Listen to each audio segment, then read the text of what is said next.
Students, in this new video, we will learn about a new doctrine, that is judicial review. And what is this doctrine? Judicial review means it's a safeguard. Actually, it's a safeguard for checks and balances, and to ensure the separation of power between all the organs of the government. Which are the three organs? Legislature, executive, and judiciary. So this judicial review acts as a safeguard to check and balances and to ensure the separation of powers between these organs. We will discuss it in detail.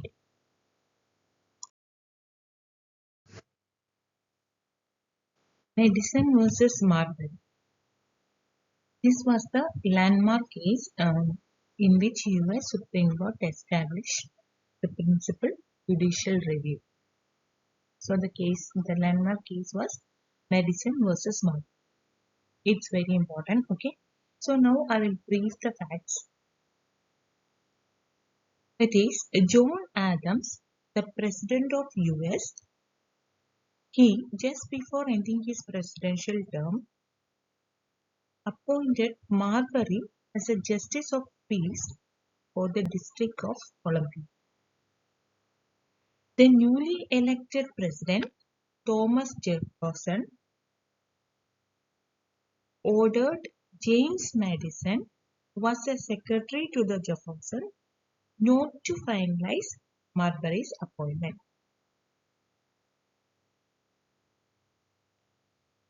So, Marbury approached the Supreme Court of US against Madison under Section 13 of the Judiciary Act 1789. What? To issue a writ of mandamus.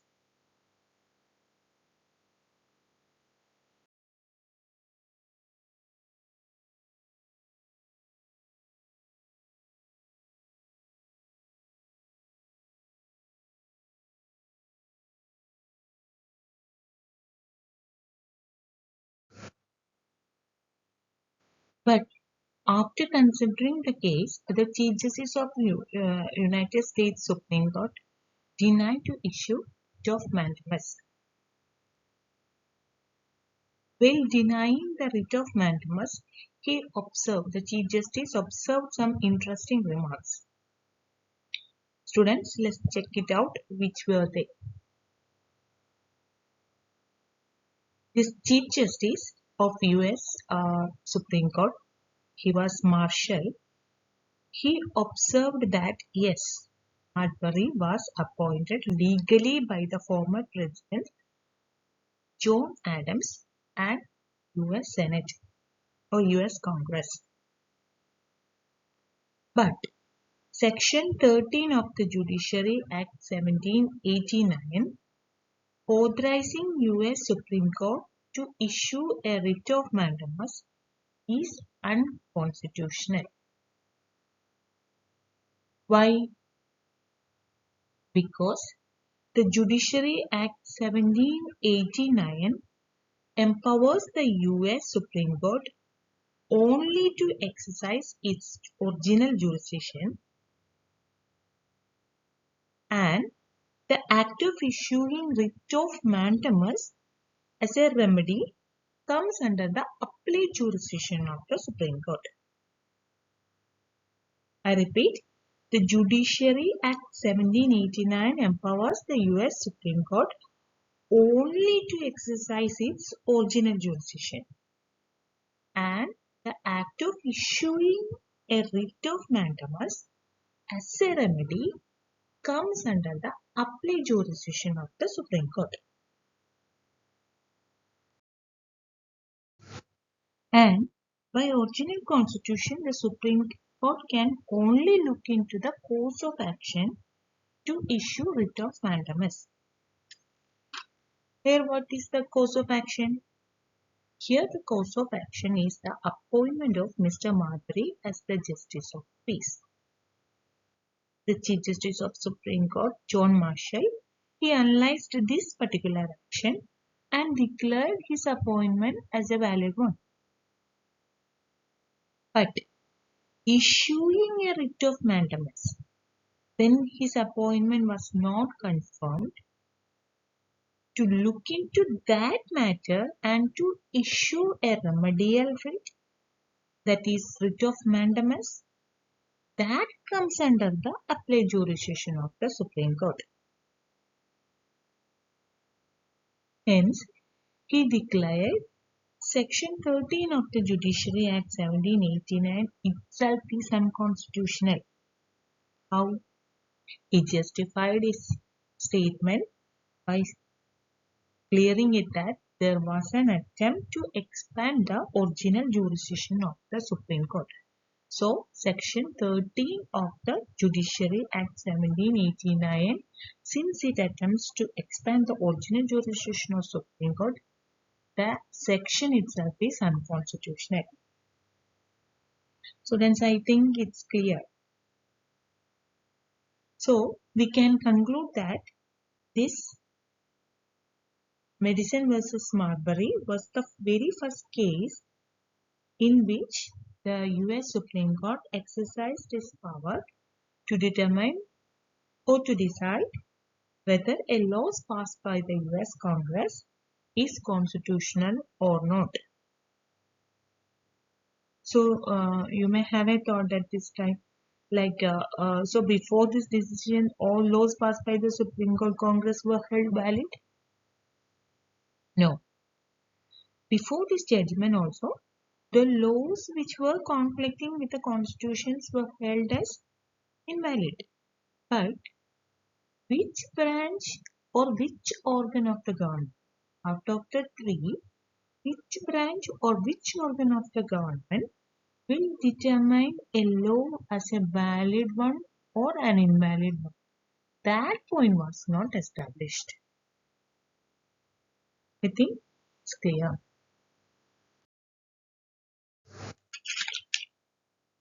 So, what is judicial review?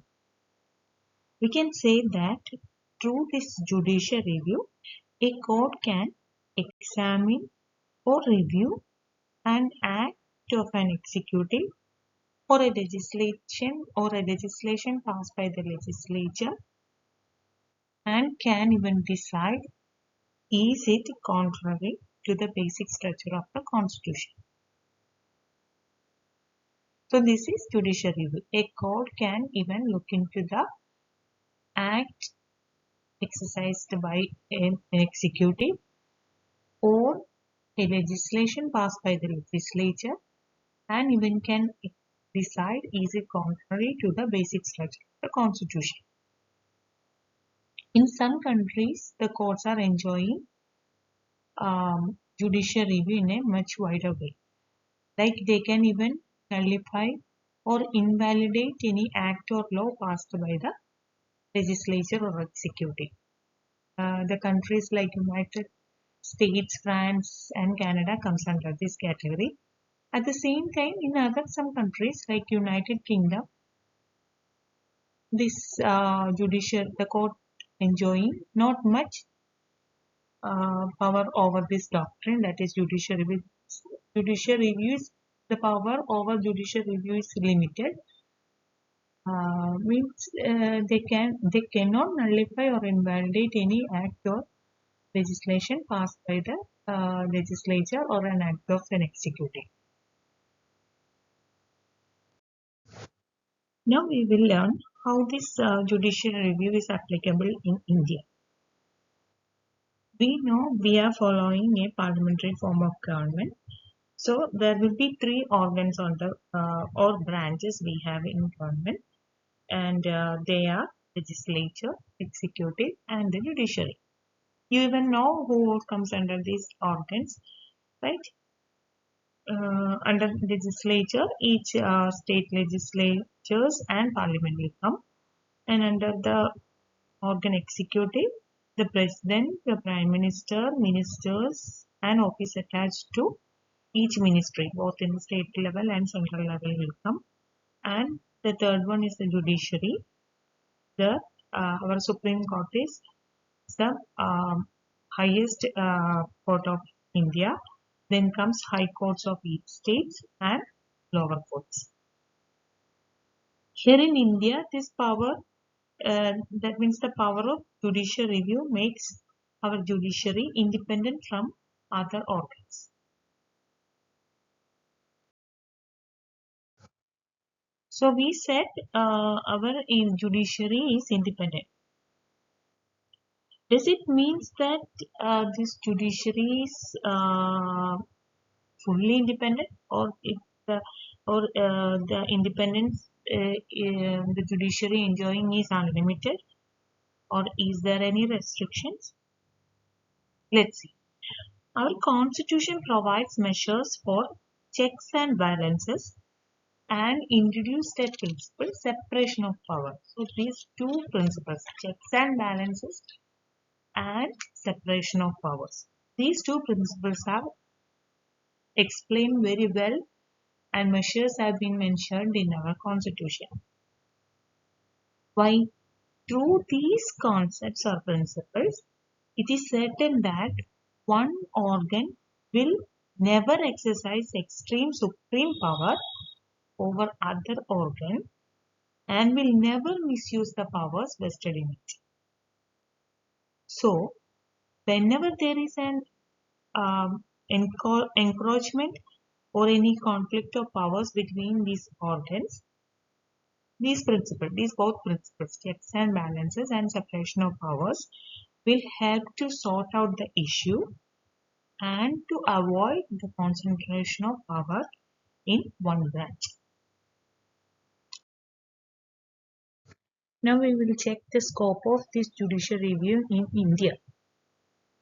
The power of judicial review is available to the Supreme Court and High Courts, not to the lower courts. And while exercising this judicial review, mainly four elements will be checked by the courts. These four elements are proportionality, legitimacy, reasonableness, and natural justice. So these four elements will be cross-checked, reviewed, examined by the courts while exercising the power of judicial review. And in which all circumstances the courts will exercise this power? Whenever there is an infringement of fundamental rights vested upon the citizens, and when there is disputes between the state and the center related to the legislative competence, and the third one is when there is no fairness in an executive. Under these three circumstances, normally the courts will exercise its judicial review. So the very first one is when there is an infringement of fundamental rights of the citizens, when there is to determine the legislative competence between the state and the center, and if there is any unfairness in the act of an executive. So the first case, the courts will entertain its power of judicial review. The very first case is when there is an infringement of fundamental rights vested upon the citizens by the Constitution. And even we all know that Part 3 of our Constitution deals with fundamental rights. And there is an interesting factor that E.R. Ambedkar was the architect of our Constitution, has termed this Part 3 as the heart of our Constitution. And in this context, there are two main articles, that is Article 32 and Article 226, which empowers the Supreme Court and High Courts respectively to entertain the power of judicial review if there is an infringement of fundamental rights.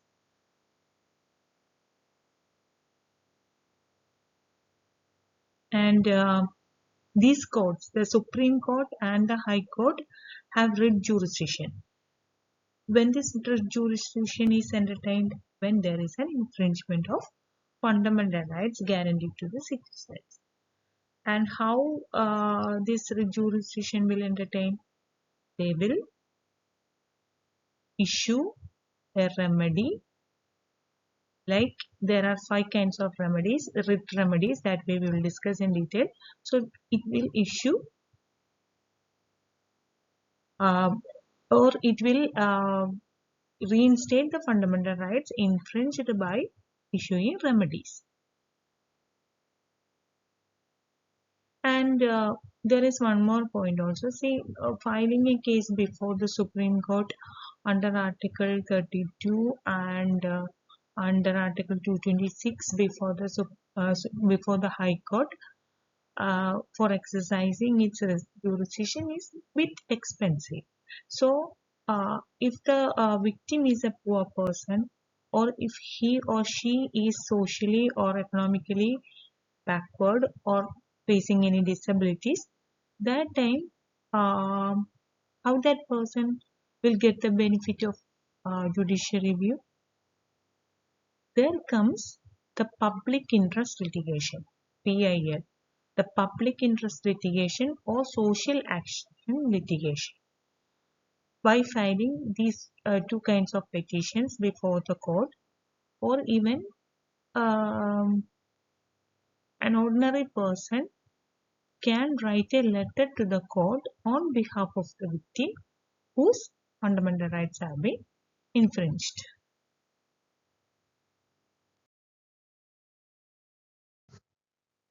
Now we will discuss about the writ remedies that we can entertain by filing writ petitions before the Supreme Court under Article 32 and before the High Courts under Article 226.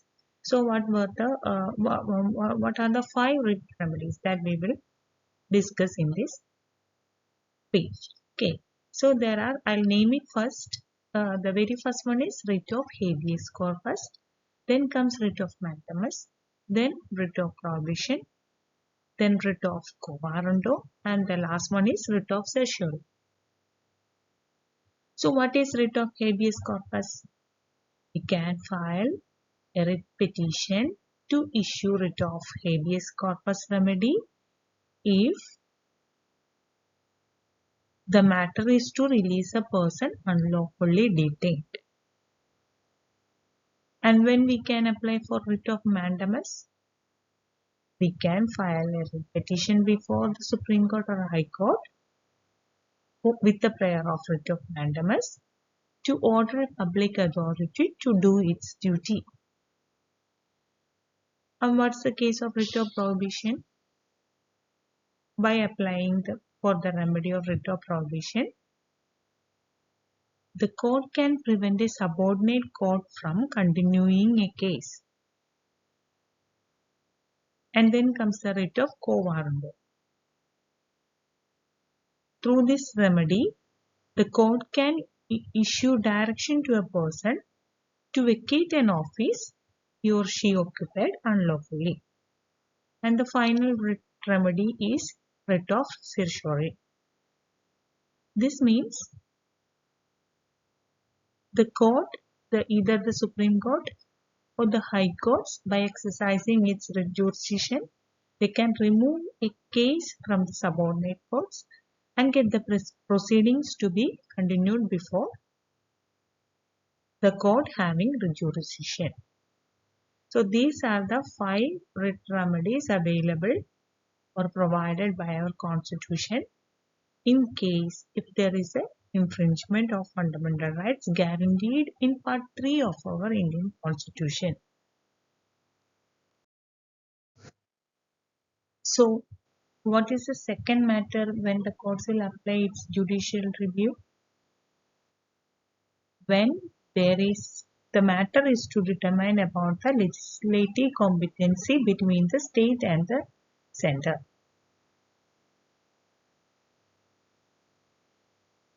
Article 246 is the important one in this context. As per Article 246, the Constitution clearly said that the Parliament will make laws in the matter listed in the Union list.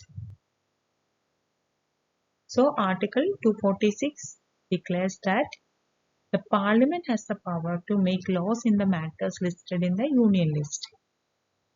And both the Parliament and state legislatures can make laws in the matters listed in concurrent list. So what is the exclusive power of state legislature? Each state legislatures can make laws in the matters listed in the state list. Thus, we can say Article 246 clearly provides a division of lawmaking power. And by applying the doctrine of judicial review, the courts can make sure that the sender does not exercise its supreme power over the matters listed in the state list, and vice versa, that the state legislature cannot interfere in the matters or make any laws which is exclusively listed in Union list. Both the state legislature and the Parliament can make laws in the matters only listed in concurrent list. So Article 246 clearly provides a division of lawmaking power between the center and the states, and if there is any infringement, the court will exercise its judicial review power and prevent the supremacy of the center in making laws listed in the state list, and prevent the state from making any law listed in the matter included in the Union list.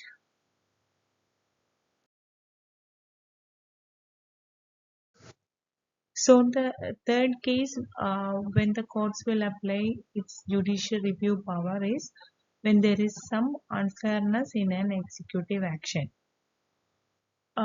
It's a common practice followed by our courts that listen the other side too before before adjudicating or concluding any litigation, both the parties to be heard. That is a fair practice. And in a landmark case, that is Maneka Gandhi versus Union of India. This case is very important, students. Maneka Gandhi versus Union of India. I'll brief the facts. In this case, Sri Maneka Gandhi's passport was seized by the government authorities, and before seizing her passport,